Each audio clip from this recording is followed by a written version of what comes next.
In this self-nip bobbly baba deep doo doo.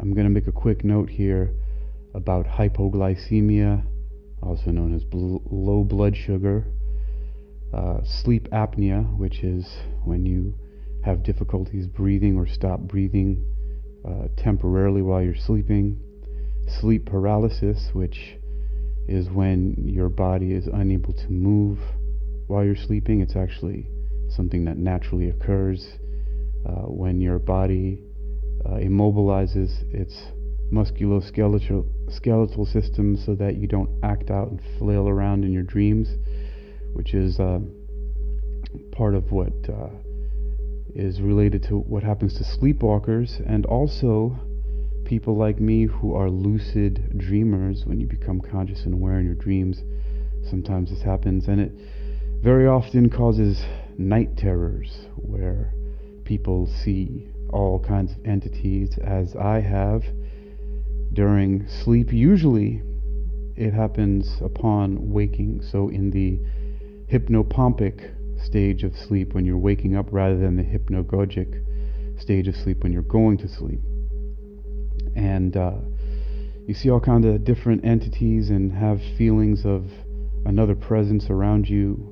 They could be in the form of, and I've experienced all of these, extraterrestrials or biological non-human entities, spirits, ghosts, demons, and all kinds of things that go bump in the night. The boogeymen visit us when we sleep. And over the years since they started happening to me, I made some observations, and I realized that from my anecdotal evidence, which is my personal experiences that I've reported and written down over the years, I've come to the conclusion that this is partly caused by low blood sugar. You see, I've been a lucid dreamer ever since I was 4 years old, and I remember my first lucid dream, and it was very interesting. I had them all the time, and I remember one in particular where I had some candy, some G.I. Joe toys, and some gold coins and money, and I remember that I had this experience all the time, that I knew that I was about to wake up and have to get ready to go to school or start my weekend, whatever it might have been.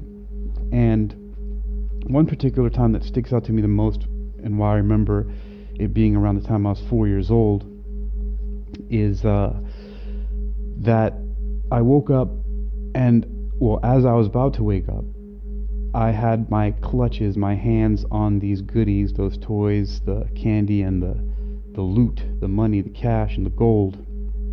And I fully expected that if I held on to it, I would wake up and they would be in my bedroom with me.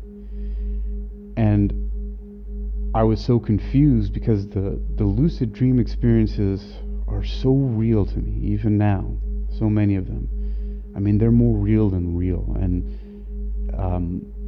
I might talk later, maybe not in this presentation, about ontological mathematics and how they attempt to mathematically prove the existence of what many people call the soul, being the mind, as sinusoidal frequencies that are in a dimensionless domain that's not space and time. Anyway, I fully expected to wake up with these goodies, and I was very disappointed when I didn't. And that stuck with me emotionally for a long time. And being 4 years old, it was around 1981, and sometime after that, the movie Nightmare on Elm Street came out, and there was a scene in there towards the end where the heroine, the female hero of the story, named Nancy in the movie, decided that the way to defeat the villain of the piece, Freddy Krueger, the dream demon, was to hold on to him in the dream while she was woken up by an alarm clock and her boyfriend or somebody who was supposed to be in the room to wake her up, so that she could pull him out of the dream and therefore make him more susceptible to pain and death. And that's what she did. She woke up and pulled him out of the dream and set all these booby traps for him and kicked his butt.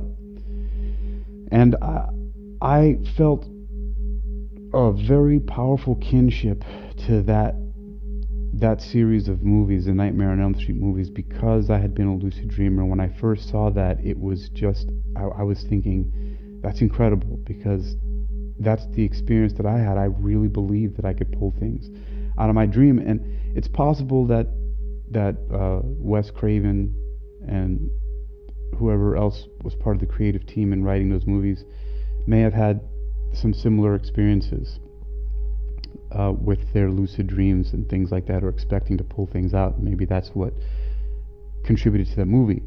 But I did share a lot of experiences with my older brother and my older sister of disembodied entities, spirits, demons, even when we were younger, growing up in New York City. We would see all kinds of strange things in the house. Now, I don't know if I had low blood sugar. I do know that I was very physically active and still remain to be so my entire life.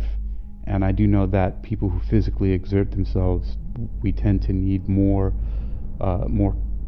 nutrition, especially in the sugar realm, not the processed refined white sugars, but more from fruit and from protein that's more slow acting in the body and lasts longer. And it's possible that myself and my older brother and older sister, because we were all physically active, may have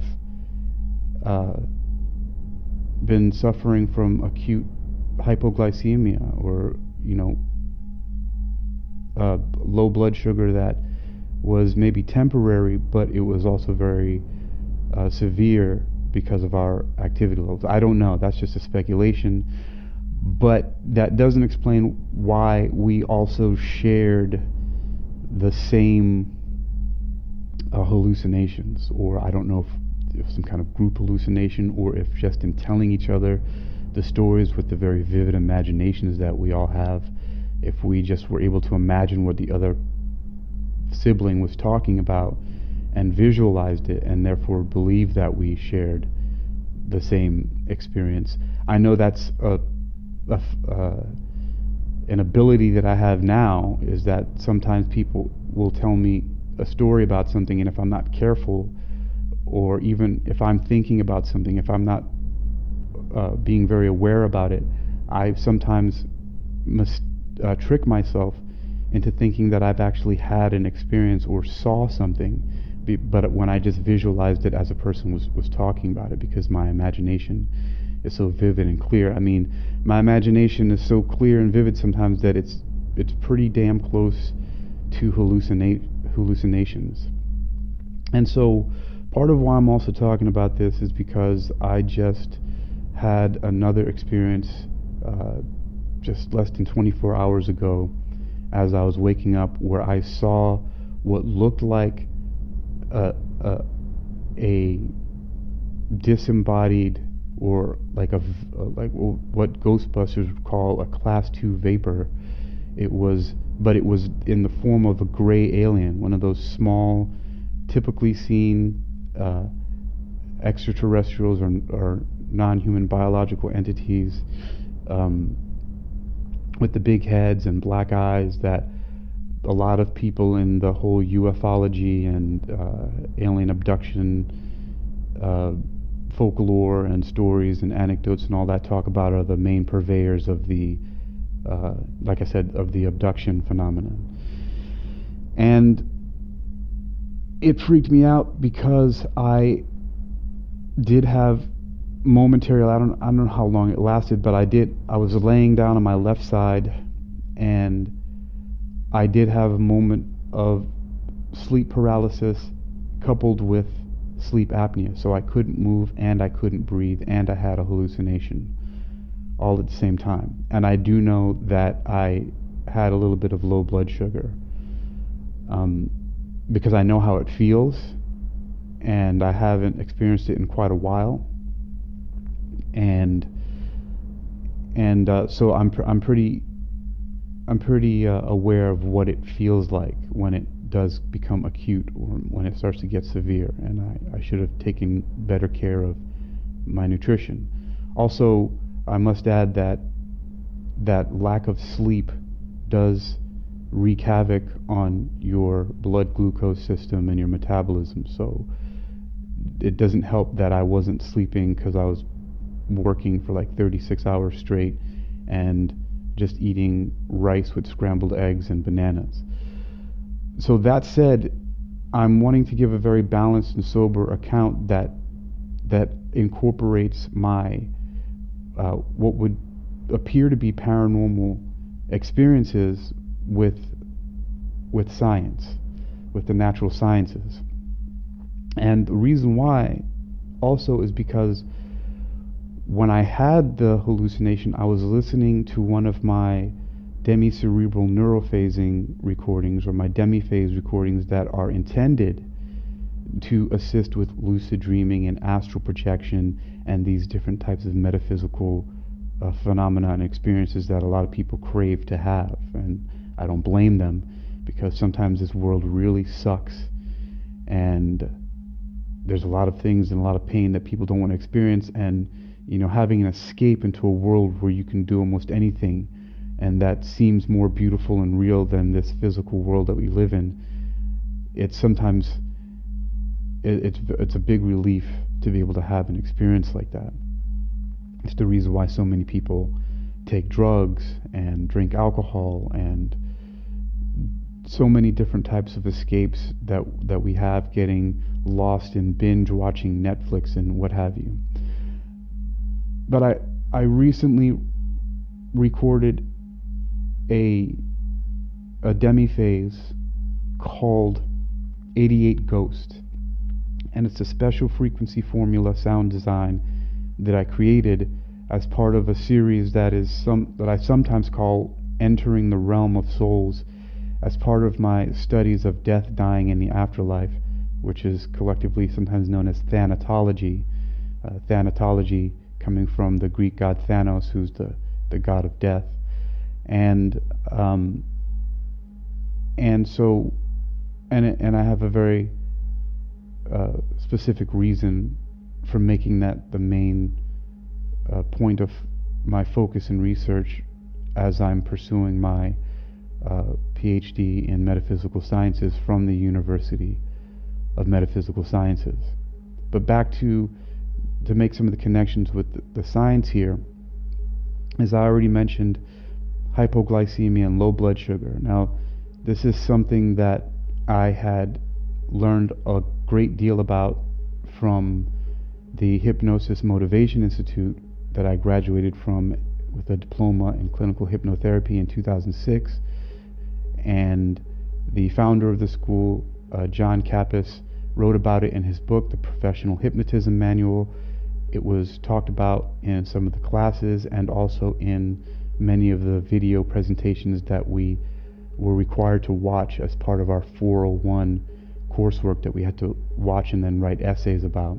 And I did more research on my own outside of the school on hypoglycemia, and I found several different sources on it. And it's hypoglycemia can be a terrible thing, because it can actually cause some people to display symptoms that look like serious mental illnesses, like schizophrenia and bipolar 1 and schizoaffective disorder, as called by the psychiatrist and their diagnostic and statistical manuals of mental disorders. And there's a lot of interesting connections here, because I had also learned and written about, and I'll put all these links in the blog post that I will embed this podcast in, to show some of the research that I did where I mentioned some of these things. So I do have some posts about hypoglycemia on my hypnoathletics.com blog.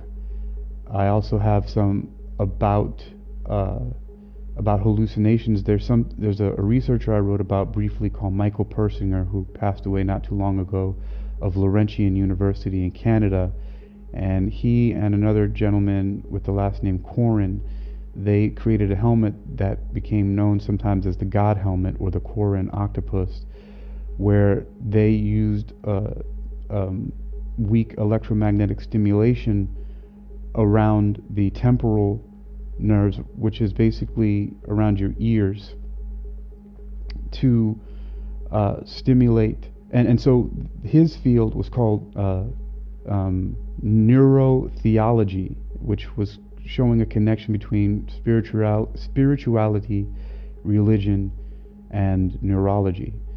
And he was able to cause many people, according to some of the research, to have experiences where they felt that there was another presence in the room with them. And some people said that they felt that they were in the presence of God or angels or other spirits and things like that. Now,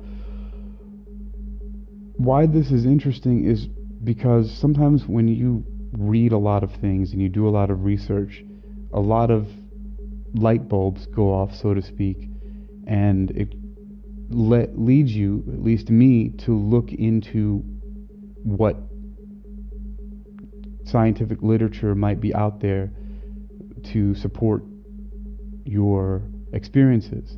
Some people might call this confirmation bias, and I'm going to be a person who just steps up and says that confirmation bias is not always a bad thing. Confirmation bias is when someone goes and basically cherry picks and finds research or articles that support things that they already believe in, rather than looking at all the evidence against it. But even so, as bad as that may sound, it actually can be very helpful as long as you keep a very balanced attitude about it, and also look into the opposing science. And truthfully, as much as I've looked at scientific research articles, there's so many of them out there that it's probably like a 50-50 split of the disagreeableness between what researchers are finding in their laboratories. And that's not a real number. I didn't look at that statistic, but it just sure seems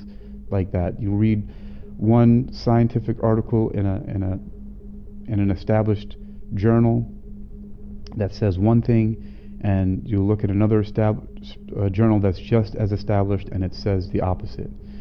And a lot of this can come down to improperly reproducing the study with the same equipment and everything like that. But let me not get too far off of this. So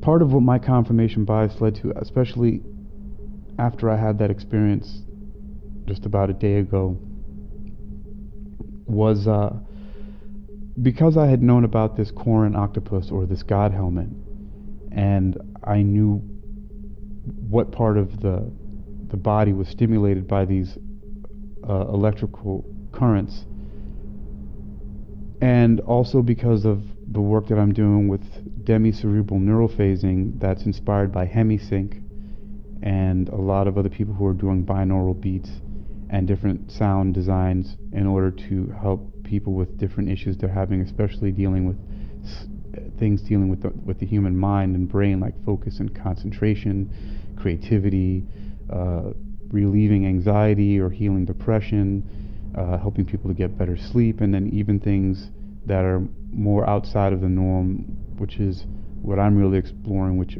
are dream enhancement, lucid dreaming, astral projection, and things like that. But so because of that, I just decided to look and see if there were any research articles that showed that low blood sugar caused any issues with the auditory system, the hearing system. and this is the temporal lobes and the vestibulocochlear nerves, or the eighth cranial nerve pair. And because the thing is that people who create binaural beats and these kind of things claim that by listening to something you can create changes in the way that the brain is functioning and therefore have these experiences. And the God helmet also was stimulating this area that has to do with hearing, and people were having experiences where they felt that there was another presence. And so my experiences, not only did I have the feeling of there being another presence, but I also had visual and auditory hallucinations. So even while I was listening to this recording, let me adjust my mic here, makes any noise. So even while listening to this recording, and I listened to it at a decent volume, and I have headphones on to block out the outside sounds, I still had other extra auditory hallucinations. So I heard things that were not in the recording. I had visual hallucinations. I saw something that supposedly is not there, and I also felt something physically. Something physically apart from me, and something moving on my bed. And all that stuff I actually have some explanations for that could be physically. Like, for example, the feeling of something moving. After many years of paying attention to this, I realized that sometimes the blood flowing through my body, pumping through my veins, with my body pressed against the bed, as my blood was flowing, it made it feel like something was pressing down on the bed when it was really my own blood flow. Some other experiences where I thought that I saw like small impish creatures walking by was because my eyes were slightly open, where I was only seeing through my eyelashes. And you know, the eyelashes, they're lines, and so it put like these slits going down, and the little light that was coming through, once I thought I saw an impish creature, and then another time it was just my cat that was walking by, and the shape of its legs, and it just looked like there was like a little impish creature walking by, but it was just because my eyes were squinted, not quite, they weren't open, they were mostly closed, and from the little slits that I was seeing, both the horizontal slit of my eyelids being closed together and the vertical slits of my eyelashes going down created an interesting visual hallucination, which, because your brain makes up the things that are not there, so it puts together a whole new piece. Same thing with auditory or sound hallucinations. And and so right there I have at least a physical explanation for why I had these hallucinations of seeing something and feeling something. And now the hearing, is what I'm realizing might have something to do with a low blood sugar. So I looked into the low blood sugar, hypoglycemia, and if it has any effects on the auditory system. And sure enough, I found several research articles that show that low blood sugar, mostly caused by insulin dependent people who maybe take too much insulin, who have diabetes, and people who go into insulin shock comas and things like that. But the fact of the matter is that low blood sugar does seem to have an effect on your auditory system, the temporal lobes, the vestibulocochlear nerves, the eighth cranial nerve pair. And so when you have a scientist who created a helmet to stimulate with weak electrical impulses that same area, and has these types of experiences that people are having, and then you have a whole cottage industry of people making binaural beats, including myself, who are claiming that by listening to these things you can create different kinds of experiences.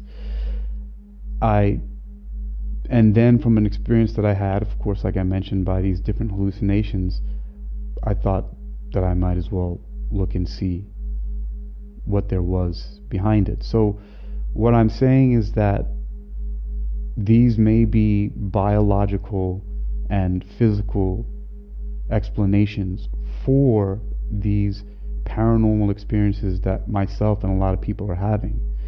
Now, I'm not going to try to completely explain it away, because I've had experiences while wide awake and other experiences from dreams that are clearly unexplainable by the mainstream scientific means. I mean, things that would be considered clairvoyance and prophetic and psychic, and so many things. I'm not going to get into those right now. It's just that I've had way too many of them to explain all of them away with just these biological and physical means.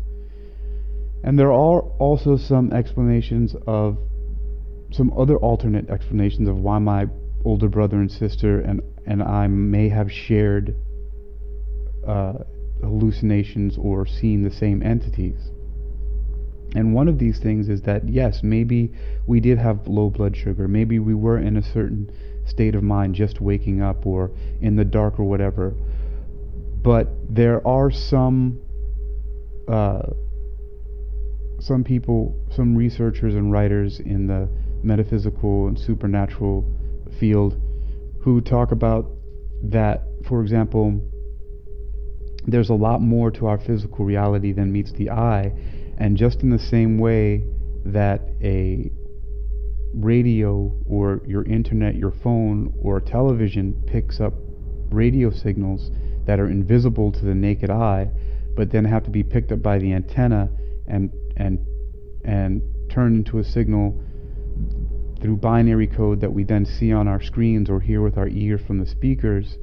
In the same way, there may be many different channels, stations, or websites that are maybe dimensions that are superimposed upon our own or coexist with us that we don't normally see unless we are biologically and physically tuned in to these stations that allow us to see that.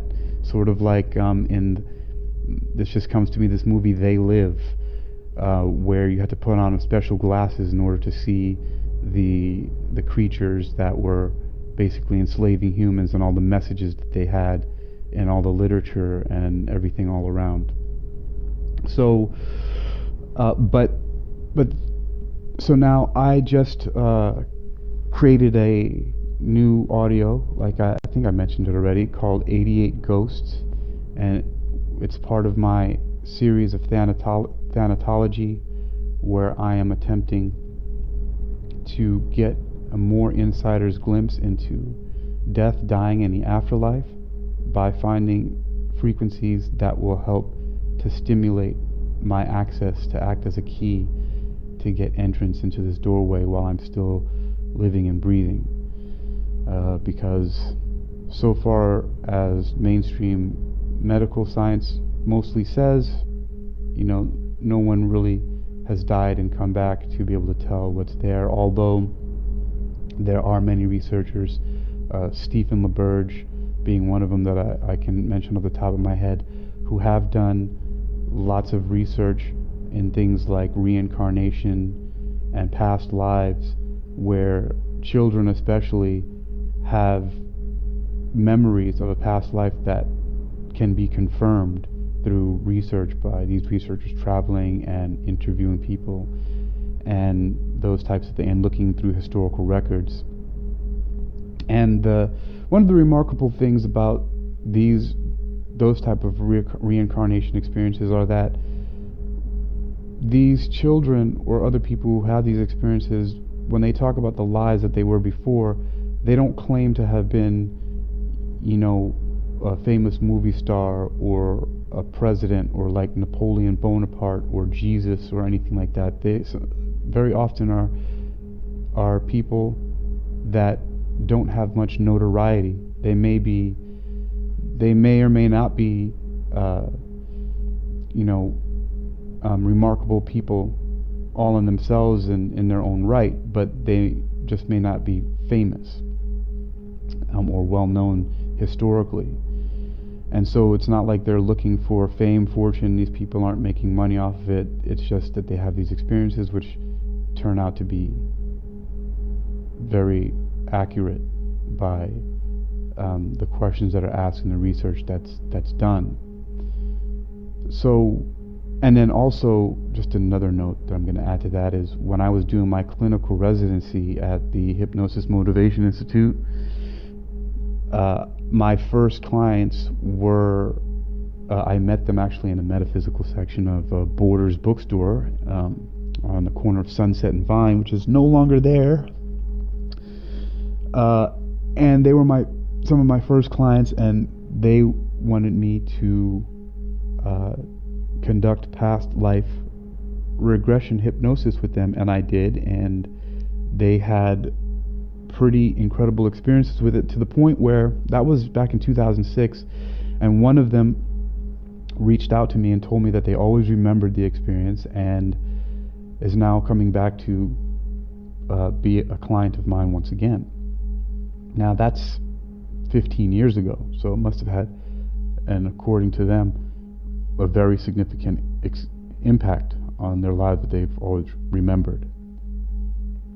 Okay, so here I'm talking about low blood sugar, how I believe that it causes some type of short-term or long-term issues with the auditory system and the temporal lobes and the vestibulocochlear system, and also whatever else might be stimulated by the God helmet or the Corin octopus, and also because it's dealing in the same domain in the auditory system as binaural beats and demicerebral neural phasing. And my experiences have brought me to these conclusions that these things are all connected, but they don't explain everything. There's not a purely physical and biological explanation that can be explained, at least from what I know of the current medical and physical sciences. On a purely medical and physical basis, they cannot all be explained away that way. I will say that a large amount of them probably can be. There's probably a lot of people who just aren't eating like they should be.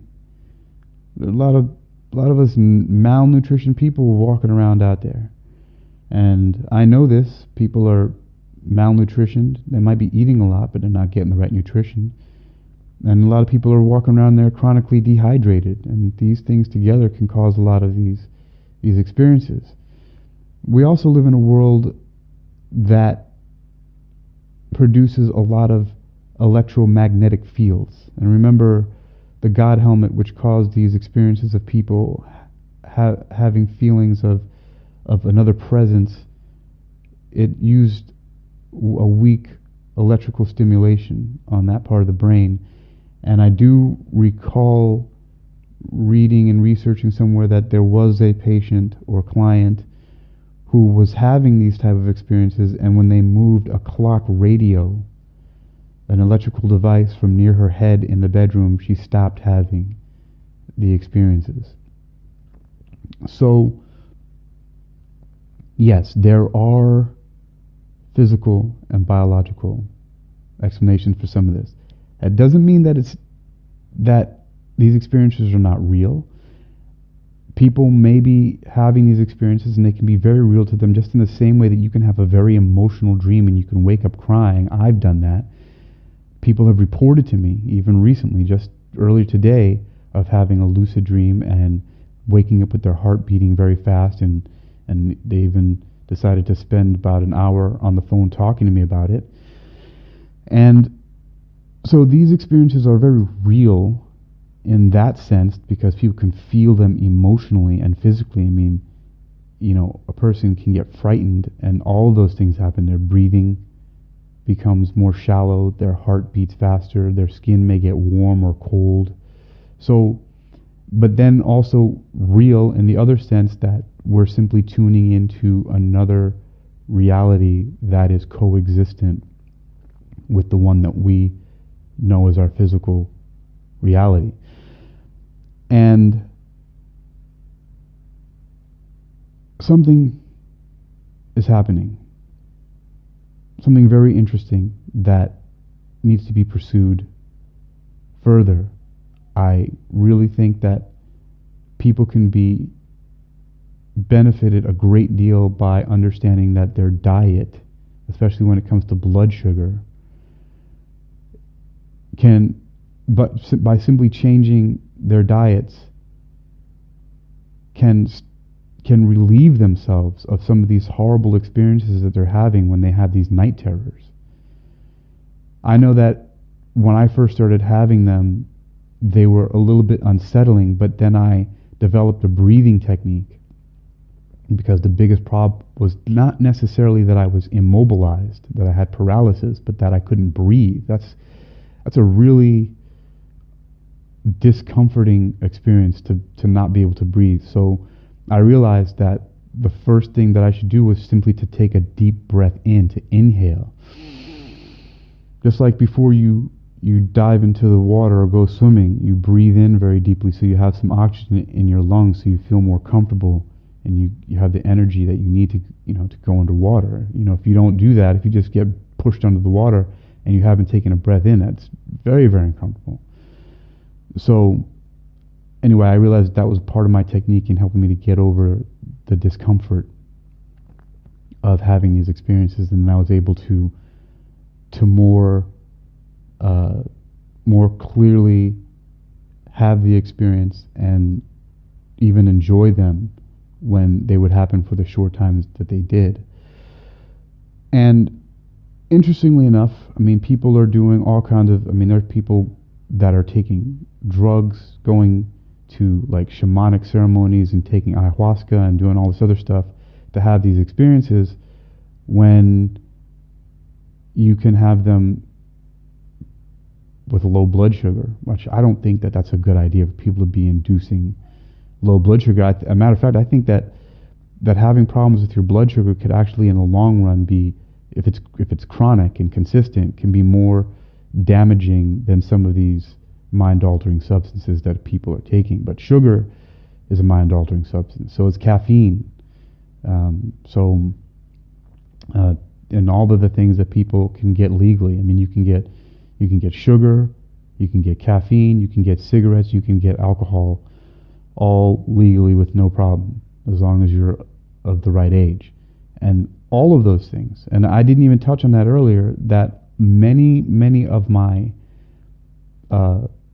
night terrors, as if you will, the sleep paralysis combined with sleep apnea experiences happened to me when I was drunk. And another thing that a lot of people should know about alcohol is that it is a sugar, and that drinking alcohol can cause severe blood sugar crashes and dehydration.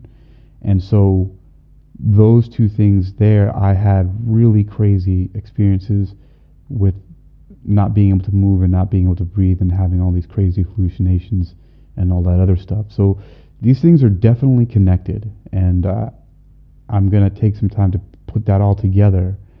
But I hope that I know that I've been able to paint a pretty good picture of what I'm talking about here, that there is a connection between these experiences that people are having that are known as paranormal, supernatural, metaphysical, and our biology and other hallucinations from different physical positions, if you will, like, for example, laying on your side, your eyes squinted, the blood pumping through your veins, those things I explained before that give rise to tactile hallucinations, where you feel like there's something moving near you, the visual and the auditory hallucinations. And when you have the right combination of all those things, and then you add in these audios that are impacting the auditory system. You know, in neurology, in neuroscience, there's something called phase locking, which is part of the research having to do with hearing and how, and then also frequency following. And all of these things have to do with how we process sound and speech.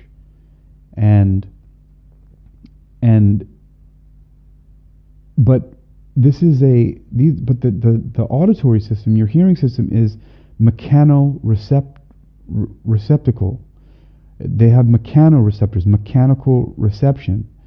So you have physical acoustic waves, which is the air molecules vibrating back and forth, or them going through some other medium like water or wood or something that vibrates and sound can travel through, and then that comes into your ears. It has to go through your ears, so your ears are shaped in a certain way to be able to capture and redirect those sound energy waves into your ear canal, and then they physically mechanically move these different things in your ear. There's tiny fibers, tiny hairs that move back and forth at the same frequency as the sound waves coming in, and then you have all the small ossicles, the small bones of the ear, and then you have a sheet of cells, the tympanic membrane.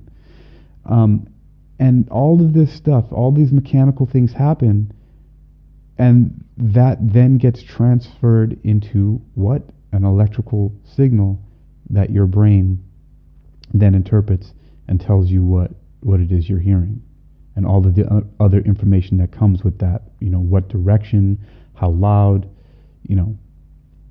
So we have this complex system that does have to do with mechanics and physical systems, and then electricity and the neuroelectrical properties of our nervous system. And then you add these other things like low blood sugar, and there's a lot of potential here for research on what the human mind can do. And then I haven't even mentioned yet about expectation and the placebo response, and hypnosis, and how the suggestions cause expectation, and how that's so closely related to the placebo response. I mean, people take placebos, which are, in one definition, they're basically something that a person receives that does not have any medical properties to it at all. So a person will be given a pill that just has water in it, and they're told by their doctor that it's going to help them relieve pain, and they take it because the doctor has authority, which is the first hypnotic modality. If a person has authority, you're more likely to trust what that person says, and so therefore if a doctor says this pill is going to help relieve this certain pain, you expect that it will. And expectancy is part of the placebo response. When you expect something to happen, your body actually changes, and its chemistry, your biochemistry can change so that you have the same experience as a medication would, even though you don't take the medication. And the placebo response is very well documented in the mainstream scientific literature as well, so you can really look that up as much as you like.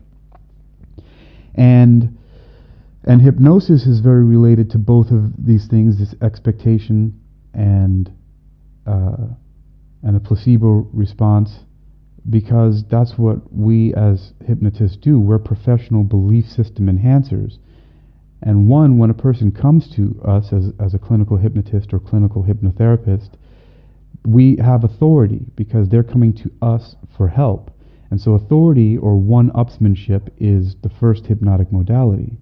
And so they already are basically allowing us to, well, or allowing themselves to be more suggestible to us. And so when we make a suggestion that they can be better at something, they expect that they can, and that in a large part has to do with the beneficial effects that people have when they go to a hypnotist. And there are all kinds of amazing things that happen in the brain with hypnosis. I mean, hypnosis was first accepted by the American Medical Association and the American Dental Association in about 1958 due to the work of a psychiatrist who used hypnosis a lot in his practice, Milton Erickson. And I believe that one of its first uses, why it was accepted, was for pain relief or hypnoanesthesia. And a big part of pain is the anxiety. But if you can decrease a person's anxiety and worry, you can decrease their pain. And one of the main benefits of hypnosis, and one of the main things that I do with it and that I use, is for relaxation. You can really help a person to relax, and a lot of things get better when people are more calm and relaxed. And on the other hand, a lot of these things like low blood sugar, and then I also mentioned something that can impact low blood sugar, which is not sleeping enough, and some types of electromagnetic stimulation can all cause or mimic anxiety in a person, and therefore cause more pain. And things that, like not breathing, for example, that's not good for your body. I mean, hypoxia or lack of oxygen, even for a short amount of time, can have some impacts, even if they may be temporary, on the brain, that can also contribute to some of these experiences that we have. So, the thing about hypnosis is that we have an executive function in our brain, and this is how we make decisions. And when you're in hypnosis, the brain disconnects from the part of your brain that is responsible for certain experiences, and then makes a connection to something that deals more with having control over your physical movement and the pain in your body. So what happens is that when you are undergoing hypnosis for pain relief, let me explain it a little bit better here, is that you have the frontal lobe of your brain, where it's like the wide awake part of your brain, when you're playing or working or studying. That executive function part of your brain has a direct connection to your self-awareness. And when you're more self-aware, you can tend to be more nervous and anxious. And again, remember, being nervous or anxious is one of the things that can contribute to feeling more pain. And the less nervousness and the less anxiety, the less pain you'll feel. And so what happens is that people under hypnosis, they detach from this self-awareness and attach more to the physical body, and they actually start to gain more control over the physical processes of the body, and can actually change how they feel physically for pain relief. And the human body does have analogs or chemicals that mimic man-made chemicals, specifically pain relievers. One of them being morphine. We have endorphins or endorphine, right, the morphine within. We also have anandamide, which is ananda, comes from a Sanskrit word that means which means bliss. Anandamide is our internal bliss, and it's a cannabinoid, and it affects the cannabinoid receptors in the same way that some of the compounds in marijuana do. And as you might know, the medical marijuana industry is booming because of the cannabidiol and some of the non-psychotropic parts of it that can actually help people feel pain relief. And one of the things that you might know about that as well is that THC, even the psychoactive part of it, and the CBD, they have relaxant effects or depressant effects on the body, which can help a person relax and calm down, therefore relieving some of the pain. And so we have so many things that the brain can do. And so what I want to do now is just separate the parts that I talked about that have to do with what you can do with your brain, with your mind, with your thoughts.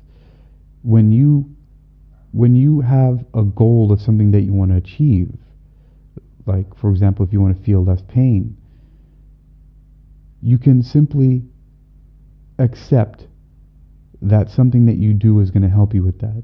And I'm talking about non-invasive and maybe even non-medical techniques. And of course, I'm not a doctor, I'm not a medical doctor, so I'm not suggesting for anybody to drop their medication or medical procedures. What I am saying is that these might be things that can complement your pain relief and other healing endeavors. And so the mind can help you to feel less pain if you expect that it will. Just like one of the reasons why these binaural beats and my demi-cerebral neural phasing works for people is because they expect that it will. And remember, when you expect something, it can actually cause physical, biochemical changes in your body that mimic medications, placebo response, so on and so forth, that can actually give you the relief that you're looking for. All right, so I think I'm going to conclude here talking about blood sugar and everything like that. I'm running on to 52 minutes here. I didn't realize that, but that's okay. I actually thought that I was going to be making shorter presentations, but I really needed to. I was actually laying down here with my eyes closed the whole time, just thinking about this, because it's, I don't know, what time is it? It's, I'm in Hangzhou, China right now, and it's 20 minutes after 6 in the morning. And I've been working a lot, but just lately I've been really, really excited about getting a lot of this information out. There's just so many connections have been being made with the work that I'm doing, and I'm getting such positive feedback from my clients and associates and some friends and family that it's really urging me to continue to do that, because it's having real positive benefits on people's lives. So this is really exciting stuff to me, and I know that sometimes enthusiasm is contagious. So I'm going to trust that this was very much as interesting to you as it was to me, and that you did learn something, take some notes. I actually have to listen to this again so that I can write some notes for my blog post for this. But this is exciting stuff for me. I'm really, really excited. I might not sound like it because I'm laying down and I got my eyes closed, so I'm in a more relaxed state. But even then, I mean, I'm still jazzed about this. I'm really, really excited about some of the connections I've made between some of the physical and the metaphysical things that have been going on in my life. And this is just from years and years of observation.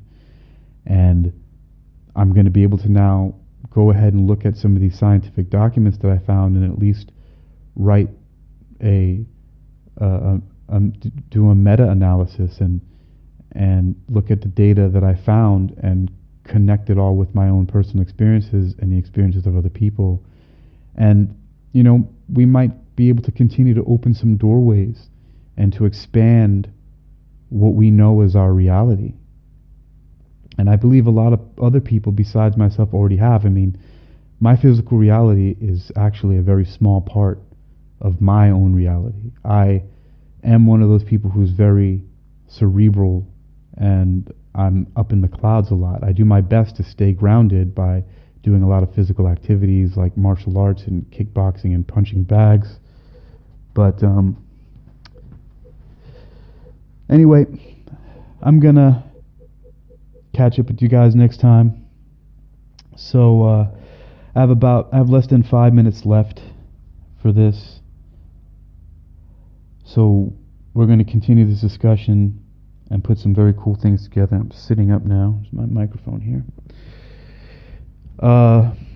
So what did we talk about? We talked about low blood sugar and the mind and hallucinations, basically, and listening to sounds and how that can benefit that. So we're going to talk about that more, and hypnosis and placebo response and all kinds of metaphysical and paranormal things. So, all right, listeners all around the world, thanks for joining me for another adventure with metaphysical hypnosis and meditation. Your continued support is always welcome. And if you're excited about the great offerings here that help you relax, sleep, lucid dream, learn, and beyond, then support the creation of many more metaphysical hypnosis and meditation productions by becoming a monthly contributor. You can support these adventures with a subscription by going to uniquequilibrium.com and simply clicking on the link that says Uniquequilibrium Supporters, and there you will find links that you can support through Anchor, through PayPal, or through Liberapay. You've been listening to the Uniquequilibrium podcast by Hypno Athletics, exercising your mind. My name is Hakeem Ali Bokus Alexander. I'm your host and guide, and I will catch you on the next wave. Stay well.